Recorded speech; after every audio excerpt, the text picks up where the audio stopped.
Excuse me, I need to get through. Mrs. Hargreth, please. You cannot go into that church. What did you just say to me? You cannot go in there. Not yet, please.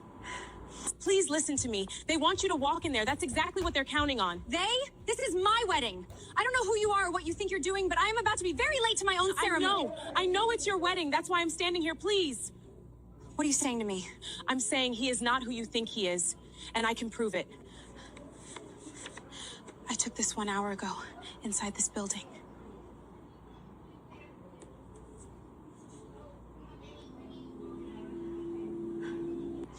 Lexington and 84th, apartment 6C. This key opens the door. If you go up those stairs right now, you will never know. If you go to that address first and find nothing, fire me, call the police, I will accept whatever happens. But I don't think you'll find nothing. She never walked through those doors. She stood on those church steps for 11 seconds after the young woman walked away.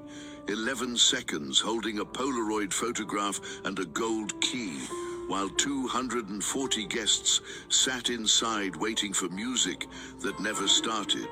Then she turned around and walked back down the stairs. She told the driver to take her to Lexington and 84th. He looked at her in the mirror, the white gown, the veil, the bouquet still in her hands. He didn't ask any questions. He drove. The building was 12 blocks from the church, pre-war brick, doorman lobby, elevator that moved slowly. She rode up to the 6th floor in her wedding dress and her cathedral veil, and when the doors opened, she walked down the hall to apartment 6C and put the gold key in the lock. The key turned. Inside the apartment was a life she had never seen before. Not a second home, not a corporate rental. A life. Dishes in the drying rack, photographs on the walls, a child's drawing held to the refrigerator with a magnet from a beach town she had never been to. On the kitchen counter, a woman's medication. On the bedside table, a man's watch. She recognized the watch. She had given it to him for his birthday 3 years ago. She sat on the edge of the bed in her wedding gown for a long time. She did not cry. She looked at the photographs on the bedroom wall. A man and a woman and a small girl, maybe 4 years old, at various stages of a life being lived in parallel to her own. The man in every photograph was her fiancé. The little girl had his eyes. She took photographs of everything with her phone, the watch, the medication with the woman's name on the label, the child's drawings, the photographs on the walls. She did not move anything. She did not take anything except the Polaroid that she placed face up on the kitchen counter, where it would be seen immediately by anyone who entered. Then she let herself out, locked the door, kept the key. She called her attorney from the elevator. Not her wedding planner, not her mother, her attorney. She told the driver to take her to the hotel where she had booked the bridal suite for the wedding night.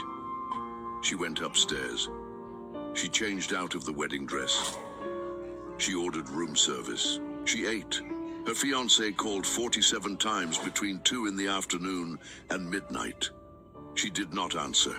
At 12:30, he sent a text message. "Where are you? Everyone is worried. Please just tell me you're safe." She typed back 3 words. "I found it." He did not respond for 6 minutes. Then, "What are you talking about?"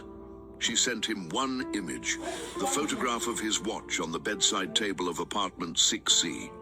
He did not text again. Her attorney filed the papers the following Monday. The building at Lexington and 84th was one of 4 properties he had purchased in the 18 months since they got engaged. All under a shell company, all kept from the asset disclosure he had signed as part of their prenuptial agreement. The woman in the apartment had been with him for 9 years. The little girl with his eyes had just turned 5. The prenuptial agreement he had insisted upon, the one he said was standard practice, the one his attorneys had drafted, the one she had signed without reading every line because she trusted him, contained a clause that in the event of undisclosed assets, the entire agreement was void. His attorneys had included it by accident, Her attorney found it in 40 minutes. She sent a gift to the young woman who had stopped her on those church steps. She did not include a note. She did not need to. The young woman would understand. 240 guests eventually left the church.